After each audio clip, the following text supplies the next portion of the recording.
우선 그 비대위원장의 그 무거운 중책을 맡게 되는 우리 한동훈 전 법무부 장관께 축하도 드리고, 그 다음에 앞으로 힘껏 좀 책무를 다할 수 있도록 건강하기를 바랍니다. 첫째는 저는 우리 비대위원장한테 부탁하고 싶은 것은 전체 국민들의 감정을 좀 순화시키는 정치를 했으면 좋겠어요. 결국은 대한민국 사람들은 같은 울타리 안에서 같이 살아가야 됩니다. 여당을 지지하는 사람이든 야당을 지지하는 사람들은. 국민들은 그래요, 기본적으로. 그런데 정치인들이 너무 극심하게 분열을 조장하고 있어요. 특히나 우리 그 전라도 지역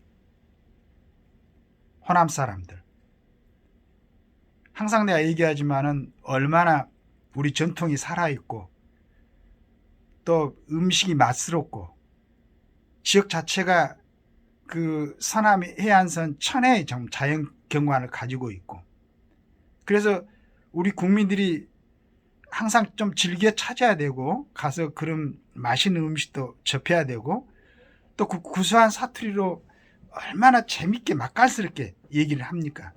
뭐 제가 거기 호남이 고향이라서 이렇게 얘기한 건 아니에요. 그런데 어떻게 그게 뭐 선동이 돼 있는지, 또 그 사람들 스스로 이제 그런 길을 걷고 있는지, 또 뭐 여러 가지 뭐 우리 강주 그 사태 민주화 그런 운동 그런 기하로 여러 가지로 참 균열이 되고 갈등이 야기되고 그러고 있는데, 저는 언제 한번 보니까 그 강주 지역의 유공자, 5.18 유공자하고 막 그런 사람들을 얘기하는 건 굉장히 상식적이더라고요. 그 다음에 이제 그 거기에 해당하는 사람들 어떤 그 명단도 좀 그 밝혔으면 좋겠다라고 주장한 것도 내 들은 것 같아요. 그래서 우리 한동훈 비대위원장이 맡게 되면 지금 저는 개인적으로는 기대를 하고 있습니다. 내년 뭐 총선 때까지 물론 비대위원장 역할이 굉장히 중요하겠죠. 그리고 그 성과에 따라서 이제 앞으로 정치 행로의 어떤 결정이 될 수도 있겠지만은 차후에 또 뭐 국정을 운영할 수 있는 기회를 가질 수도 있는 거고, 그래서 저는 이제 참 기대를 하고 있는 게 우리 국민들의 어떤 감정을 좀 순화시키는 정치를 했으면 좋겠어요. 너무 각을 세우려 하지 말고. 그래서 어떤 당이든지 우선은 이제 뭐 참 나머지 우리 윤 대통령의 통치 기간을 갖다가 순조롭게 그 연결을 시키려면은 뭐 이제 국민의힘이 다수당이 되는 걸 이제 비대위원장으로서는 당연한 목표로 하겠지만은, 그러나 그 과정을 진행하면서도 상대편에게 너무 감정적 고를 깊게 하는 그러한 은행보다는 지금까지 법무부 장관 하면서 대정부 질문 자리에서나 여러 자리에서 보여줬던 그 참 품격 있는 워딩, 네. 그리고 이제 내가 전번에도 잠깐 그 얘기를 했지만은 이제는 상대편이 말을 해올 때 바로 즉각적으로 반응하는, 뭐 그것도 중요하지만 그건 순발력도 중요하겠죠. 그러나 이제는 좀 깊게 호흡을 하고 정말로 우리 그 비대위원장이 한마디 하면은 다른 사람들이 천천히 음미하면서도 감탄할 수 있는 멋있는 그리고 품격 있는 그런 원어를 사용해 주시면은 하는 기대를 합니다. 그래가지고 우리 국민들이 지금 국민의힘을 지지하나 민주당을 지지하나 또 정의로운 우리 정의당을 지지하는 모든 사람들도 우리 한당 그 비대위원장이 한마디 하면은 그 말을 음미하면서 기분이 좋아지도록, 정말로 이제 요즘 정치인들이 하는 그런 단어 말고 좀 품격 있는 단어를 사용해주는 그 멋쟁이 정치인이 되시길 바라겠습니다. 그리고 또 한 가지는 반드시 그 편으로 만들어야 될 두 팀이 있습니다. 첫째는 서민들입니다. 지금 국민들이 생각할 때는 뭐 국민의힘이 다는 그렇지 않겠지만은 굉장히 좋은 조건에서 고생하지 않는 사람들의 집단이다. 근데 그런 모습들을 보였어요. 국회의원을 하면서도. 그러니까 서민들이 겪고 있는 일반적인 삶의 어려움, 이런 것은 전혀 모르는. 그래서 항상 정책 자체가 서민들하고의 어떤 거리감이 있는. 근데 이제 어제 우리 그 비대위원장이 얘기를 하는 것 보니까 서민에 가까이 가겠다는데, 예를 들어서 제가 한번 얘기를 해보면은, 지금 그 한 50조 원 가까이 시중은행에서 이자로만 이득을 지금 보고, 뭐 그걸로 전해 그 전전에 여러 가지 자기들끼리 어떤 잔치를 벌이고 했다가는 그 뭐 언론 통해서 들어봤는데, 우리 서민들이 생각할 때는 지금 그 중에서 뭐 2조 원으로 환급하는데 여러 가지 절차를 거쳐서 전달이 되겠죠. 저는 그것보다도 적절한 이자를 받아가라. 아니, 서민들이 필요하면 빌려 썼으면 갚아야지. 그런데 그걸 갖다가 그 기본 금리 올리는 것보다도 과하게 이자를 받아가서 그걸 일종의 뭐 특혜를 주는 것처럼 그렇게 환급, 이거 또 이제 우선은 중요하죠. 그동안에 그렇게 걷어갔으니까. 근데 앞으로는 기존 금리 비례해서 적절한 이자를 애초부터 그렇게 가다가, 내가 얘기를 들어보니까 뭐 2배 이상씩 막 그 금리가 높아졌다고 그래요. 특히 지금 주택난 젊은이들이 결혼을 하지 않는 이유가 그 주택 때문에, 생활비 때문에 그러는데, 그 뭐 1억 2억씩 그 대출 받아가지고, 전세자금 대출 받아가지고, 요즘은 또 전세도 하도 방송에서 뭐 어렵다고 그러니까, 불안하다고 그러니까 월세로 살고 있는 사람들한테 그 몇천만 원 뭐 1억 이렇게 받은 사람들한테 그 이자를 그렇게 많이 뭐 걷어가 버리면은, 그리고 서민들이 대부분이 지금 직장 생활도 좀 불안하고, 또 뭐 자영업 하는 사람도 그 장사도 불안하고 여러 가지로 불안한 상태에서 갑자기 이자만 많이 걷어간다.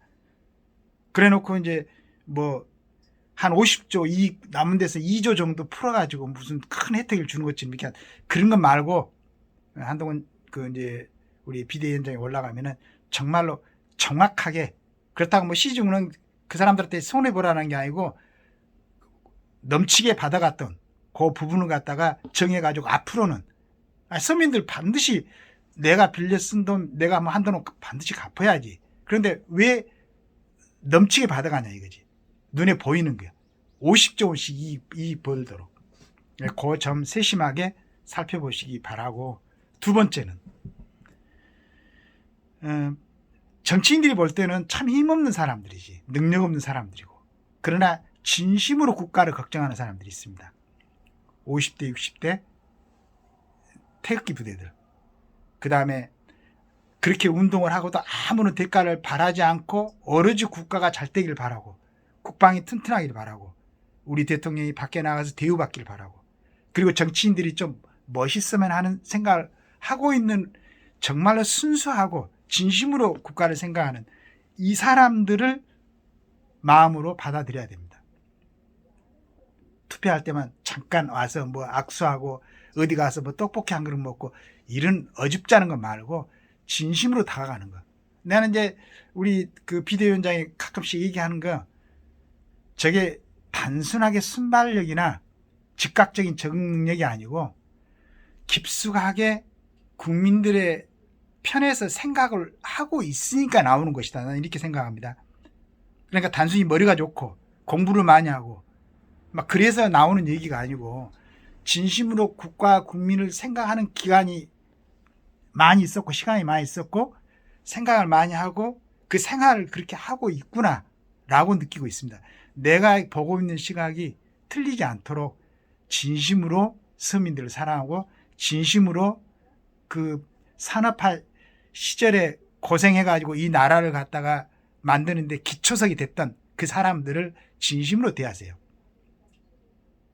그렇게 바랍니다. 그래서 반드시 지금 뭐 비례의원들 뭐 젊은 사람들 뭐 전문가들 자꾸 뭐 이런 얘기를 하는데, 전번에 내가 얘기했지만은 지금 중도에 앉아 있는 사람들이 반드시 그것만 보고 있는 거 아니에요. 우리 윤 대통령을 지지했던 사람들이 잠깐 멈추고 있는 수도 있어요. 이렇게 지지하고 이렇게 했는데 지금 우리가 일어날 수밖에 없었던 그런 갖다가 원인을 제거했던 사람들은 지금도 뭐 너무 여유 있게 많은 특혜를 누리고 살고 있네, 이런 생각을 하고 있으니까 돌아서 있을 수가 있어요. 한번 생각해 보시기 바랍니다. 그리고 제가 전번에도 한번 올렸던 그 각 지역의 선대위원장들 한번 꼭 생각을 해보세요. 유희숙, 윤희숙, 그 다음에 또 이름도 언론은 생각이 안 나네, 우리 김문수 씨, 그 다음에 전라도의 이정현 씨, 그 다음에 본인의 특권이라 해야 되나, 하여간 그걸 다 던져낸 장제원 씨, 이런 사람들을 반드시 비례대표를 해가지고 당선시켜놔야 됩니다. 그래야 22대 국회에서 우리 국가를 위해서 헌신했던 사람들, 그 다음에 아무런 대가를 바라지 않고 가서 강화문에서 지금 정상으로 국가를 되돌리려고 했던 사람들, 이 사람들한테 뭐 돈 안 줘도 돼요. 그냥 정치를 제대로 해가지고 국민들이 안심하고 살 수 있게끔만 만들면 돼요. 그러려면 그 사람들이 필요합니다.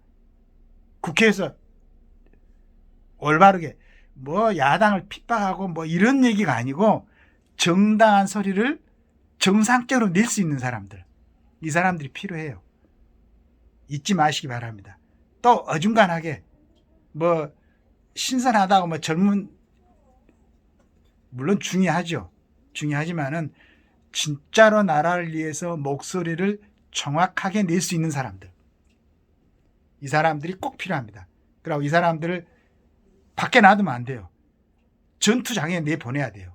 국회로 내보내가지고 국회에서 윤석열 대통령의 정치 통치 철학, 그 다음에 차후에 대한민국이 나갔을 때 꼭 필요한 어떤 정치 지형, 이런 걸 다 만들어내려면은, 그리고 우리 한동훈 비대위원장도 절대 지역구 나가지 말고, 그 다음에 비례대표 뭐 뒷자리 이런 생각하지 마세요.